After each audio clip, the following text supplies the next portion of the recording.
வணக்கம். கொஞ்சம் கற்பனை பண்ணி பாருங்க. எந்த ஒரு நேரடி அரசியல் பின்னணியும் இல்லாம ஒரு சூப்பர் ஸ்டார் நடிகர் அதிரடியா தமிழ்நாட்டோட முதலமைச்சரா மாறினா எப்படி இருக்கும்? இது ஏதோ சினிமா கிளைமாக்ஸ் இல்லைங்க. தமிழ்நாட்டோட தற்போதைய நிஜம். தளபதி விஜய் இன்னைக்கு ஒரு மாநிலத்தோட தலையெழுத்தை நிர்ணயிக்கிற முதலமைச்சரா உருவெடுத்திருக்கார்.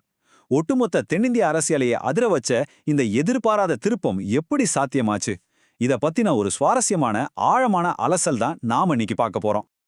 2 ஆமாங்க. வெறும் 2 வருஷம். பல வருஷங்களா அரசியல்ல இருக்கிறவங்களுக்கே முதலமைச்சர் நாற்காலி அப்படிங்கிறது ஒரு எட்டாக்கனி தான்.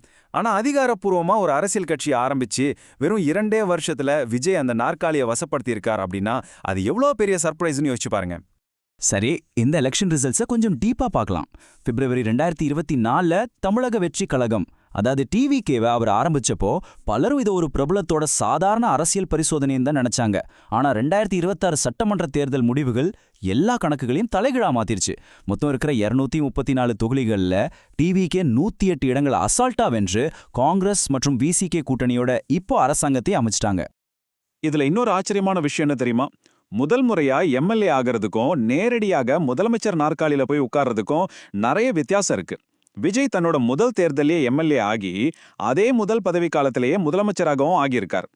1967க்கு பிறகு கடந்த அரை நூற்றாண்டு தமிழ்நாட்டு அரசியல் வரலாற்றுல இப்படி நடக்கிறது இதுவே 2வது முறைதான். சோ இது ரொம்ப ரொம்ப ரேரான ஒரு அரசியல் நிகழ்வு. அடுத்ததா நாம பார்க்க போறது ரொம்ப முக்கியமான ஒரு வரலாற்று பதிவு. இது தமிழக அரசியல்ல ஒரு மிகப்பெரிய புதிய மைல்கல். ஏன்னா விஜய் தமிழ்நாட்டோட முதல் சிறுபான்மை கிறிஸ்தவ முதலமைச்சரா பொறுப்பேற்றிருக்கார். மாநிலத்தோட இந்த உச்சபட்ச அதிகாரத்தை ஒரு சிறுபான்மை சமூகத்தைச் சேர்ந்த தலைவர் அடைஞ்சிருக்கிறது இதுவே முதல் முறை.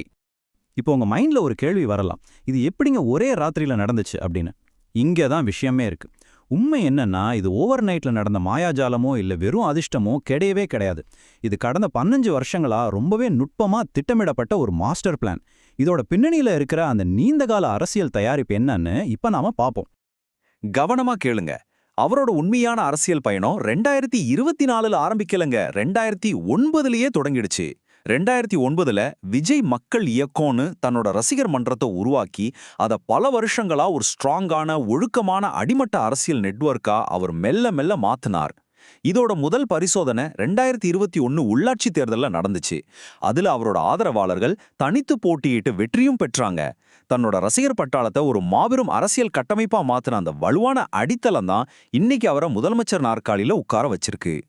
சரி, பிளான் எல்லாம் பக்கா. ஆனா மக்கள் மத்தியில அவருக்கு எப்படி இவ்வளவு பெரிய நம்பிக்கை கிடைச்சது? ஒரு தலைவனுக்கு ரொம்ப முக்கியமானது மக்கள் கிட்ட இருக்கிற நம்பகத்தன்மை. விஜய் தன்னோட தனிப்பட்ட குணநலன்கள் அப்புறம் தொடர்ச்சியால சமூக பணிகள் மூலமா அந்த நம்பிக்கையை ரொம்ப காலமாவே உறுதியா வளர்த்துட்டு வந்திருக்கார். இதுக்கு ஒரு பெஸ்ட் உதாரணம் சொல்லணும்னா, சினிமாவில் அவர் காட்டின டெடிகேஷன். திரையுலகத்துல அவரை ஒரு ஒன் டேக் ஆக்டர்னு சொல்லுவாங்க. எவ்வளோ கஷ்டமான காட்சியா இருந்தாலும் அதை ஒரே டேக்ல முடிச்சிடுவாரு. அந்த அளவுக்கு வேலை மேல ஒரு பர்ஃபெக்ஷன் இருக்கும். தன்னோட சினிமா பயணத்தோட முதல் 6 வருஷத்திலேயே தமிழ்நாடு அரசோட உயரிய விருதான கலைமாமணி விருதையும் அவர் வாங்கியிருந்தாரு. அவரோட அந்த அர்ப்பணிப்பு தான் மக்கள் மத்தியில அவருக்கான ஒரு மரியாதையா ஆரம்பத்திலே உருவாக்குச்சு. அதே போல அவரோட சினிமா வேர்களை பத்தி சொல்லும்போது, ரஜினிகாந்த் சார் தான் என்ன சினிமாவுல நுழைய தூண்டினார்னு விஜய் பல இன்டர்வியூஸ்ல ரொம்ப ஓப்பனாவே சொல்லியிருக்கார். சூப்பர் ஸ்டார் ரஜினிகாந்தை ரோல் மாடலா வச்சு சினிமாவுக்குள்ள வந்த ஒரு சாதாரண இளைஞன் இன்னைக்கு தன்னோட சொந்த உழைப்பால தமிழ்நாட்டோட மிகப்பெரிய ஆளுமையா மாறியிருக்கார். இத்தனை மாஸ் அரசியல் அதிகாரம் இதெல்லாம் ஒரு பக்கம் இருந்தாலும் அவருக்குள்ள ரொம்பவே எமோஷனலான சிம்பிளான ஒரு பக்கமும் இருக்கு. விஜய் தன்னோட மறைந்த சகோதரி வித்யா மேல அளவு கடந்த பாசம் கொண்டவர். அவங்க நினைவாதான் தன்னோட திரைப்பட தயாரிப்பு நிறுவனத்துக்கு விவி புரொடக்ஷன்ஸ்னு பேர் வச்சார். அவர் எந்த அளவுக்கு தன்னோட குடும்பம் மற்றும் உறவுகள் மேல பற்று கொண்ட ஒரு இயல்பான மனிதர் அப்படிங்கறத இது நமக்கு காட்டுது.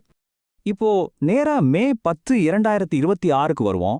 முதலமைச்சரா பதவியேற்ற மறுகணமே அந்த அதிகாரத்தை சும்மா செலிப்ரேட் பண்ணிட்டு இருக்காம உடனடியாக பல அதிரடி ஆக்ஷன்ல இறங்கினார்.